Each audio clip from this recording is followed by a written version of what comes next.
Ya, terima kasih. Saya didampingi oleh pengurus Apindo. Ini ada Pak Gunawan, Pak Budiarjo Hipindo, kemudian Bu Karina. Hari ini saya hadir dalam rapat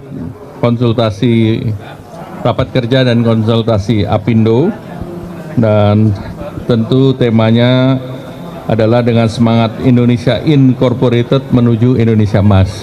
Indonesia Incorporated itu menjadi penting karena pada saat kita melakukan negosiasi tarif dengan Amerika, kita menggunakan pendekatan Indonesia Incorporated untuk memberikan commercial offer. Jadi itu melibatkan BUMN dan swasta, dan kali ini berkumpul para pengusaha, dan ini menjadi sangat penting. IMF melihat bahwa dengan selesainya tarif diharapkan kepastian akan membaik dan ekonomi meningkat dari proyeksi 2,8 menjadi 3%. Nah, untuk Indonesia baru saja tadi diumumkan pertumbuhan ekonomi Indonesia di kuartal kedua 5,12, dan ini adalah pertumbuhan tertinggi dalam beberapa kuartal terakhir. Dan tentunya dengan pertumbuhan ini kami juga melihat beberapa perusahaan publik juga sudah mengumumkan hasilnya, terutama perusahaan retail, dan dari hasilnya terlihat semuanya mengalami perbaikan atau lebih baik daripada semester 1 tahun lalu. Sehingga ini menunjukkan bahwa memang ekonomi kita tumbuh, dan kita juga melihat bahwa sektor-sektor terkait dengan industri itu membaik, kemudian pertanian, konsumsi masih ada, namun kita lihat ada shifting ke e-commerce, di mana e-commerce itu pelaku daripada belanja itu, terutama di sektor kosmetik dan makanan minuman itu meningkat dengan pesat. Nah, pemerintah sendiri juga mempersiapkan berbagai program, yaitu terkait dengan kredit usaha rakyat, juga disiapkan program untuk penyediaan rumah sejumlah 450.000 rumah, dan tentunya pemerintah juga membuat berbagai terobosan pasar dengan EU. Misalnya kita sudah principal agreement dengan EU, dan barang kita ke Eropa 0%, demikian pula sebaliknya. Dan dengan demikian ini merupakan blok ketiga sesudah dengan China. China juga sudah ASEAN China sudah ditandatangani di awal 2000-an, dan itu juga produk China dan Indonesia sama-sama nol. Jadi itu yang sudah kita berikan ke berbagai negara. Tentu kita berharap bahwa nanti Apindo bisa menindaklanjuti pasar-pasar yang dibuka oleh pemerintah, dan khusus untuk semester kedua nanti Hipindo bikin acara Pak ya, untuk 17 Agustus diskonnya sesuai dengan umur Republik Indonesia, diskonnya 80% sampai dengan ada yang 80, ada yang 60, ada yang 50, ada yang 40 gitu. Jadi itu, dan juga ada barang-barang yang harganya Rp80.000 saja. Jadi itu, dan kemudian nanti di akhir tahun menjelang Natal tahun baru tentu akan ada program, sehingga konsumsi akan terus didorong oleh pemerintah. Baik, terima kasih. Target investasi tahun ini kan 1.900 triliun, dan dari BKPM, Menteri Investasi mengatakan target semester 1 sih sudah tercapai. Ya. Stimulus kan kita sudah lepaskan semua, termasuk sektor properti kan PPN ditanggung pemerintah 100% sampai dengan 2 miliar. Ya, yang penting para pengusaha ini melanjutkan usahanya dan melanjutkan investasinya, dan melanjutkan menerima untung. Jadi itu akan sustain sampai 2045. Ini ada Pak Gubernur. Ya. Ya, stabilisasi harga beras sedang ditangani dan tentu kalau Jawa Barat Pak Gubernur bisa mendorong. Dampak tarif 32%, 5 juta orang bisa kena PHK. Ya, kalau 32%. Ya, jadi kalau 19% tidak ada itu PHK yang 5 juta. Investasi banyak masuk. Kelas jelas ya, bedanya 32 dan 19. Supaya jelas nih, ya. Yang nol siapa?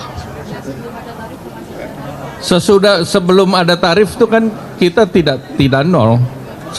Sebelum ada tarif Indonesia itu 10-20%. Jadi dengan tarif itu kemarin diancam 32%. Kalau 32% artinya no trade, nggak ada perdagangan. Nah sekarang kalau dengan 19% kita di ASEAN salah satu yang kompetitif. Kita sama dengan Malaysia dan Thailand. India 25%, Vietnam 20%. Jadi Pak Gubernur senang tidak ada pabrik pindah dari Indonesia ke negara lain. Ya. Jawa Barat nggak ada yang pindah lah, aman Jawa Barat. Terima kasih. Wassalamualaikum warahmatullahi wabarakatuh. Kenapa? Intinya adalah forum ini adalah forum sinkronisasi ya. Saya tadi sudah menyampaikan posisi saya itu mengorkestrasi antara pemerintah pusat, pemerintah daerah, kalangan dunia usaha. Dan kita tahu Jawa Barat hari ini kan ranking investasinya tertinggi Indonesia, 72,5 triliun sudah masuk dan kita harapkan bisa terus meningkat. Kan hal itu terjadi bukan ujuk-ujuk, tetapi ada beberapa kebijakan strategis, misalnya angka premanisme di dunia industri menurun tajam, gitu bisa lihatlah hari ini.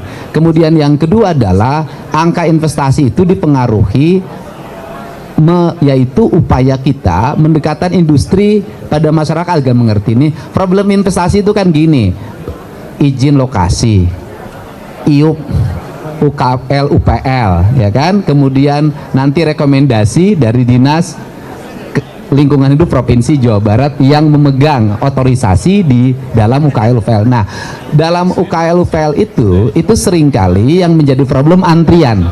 Karena masuk di OSS itu, di antrian itu digeser begini jadi masalah, nanti takut jadi temuan. Yang gitu-gitu kan diperlukan kecerdasan kepala daerah. Bagaimana gubernur, bupati berkoordinasi agar ini tidak terhambat. Karena uang masuk ini, misalnya progres pembangunan fisiknya harus cepat, karena nanti bulan November harus masuk, bulan Desember harus masuk. Yang seperti itu harus dilakukan dengan baik. Yang kedua misalnya tanah. Nah masyarakat ini gini, waktu awal pembebasan misalnya cuma 200-300, begitu perusahaan sisanya tinggal 20 hektar dan dia dikejar bahwa 2 bulan kalau nggak selesai maka investasi cabut. Nah itu biasanya loncat tuh angkanya 3 juta, 4 juta. Nah yang seperti itu perlu pendekatan. Saya gubernur tuh sering mengirim surat pada masyarakat, bertemu masalahnya apa, nanti orientasinya apa, dikasih penjelasan, turun, win-win, selesai. Nah itu kan yang termasuk BYD seperti itu, kemudian di Indramayu seperti itu. Nah hari ini kemudian terjadi perkembangan yang relatif baik. Nah industri yang padat karya hari ini sudah bergeser ke Indramayu, kemudian sebagian Kuningan, sebagian lagi Cirebon, mudah-mudahan sebagian Majalengka. Kemudian industri padat modal itu di Subang sekarang sudah mulai tumbuh. Nah misalnya di padat modal masih ada problem juga. Misalnya ada surat edaran Menteri Pertanian, ya kan, tidak boleh ada alih fungsi, sedangkan sawahnya itu misalnya cuma 5 hektar di tengah kawasan industri yang 400.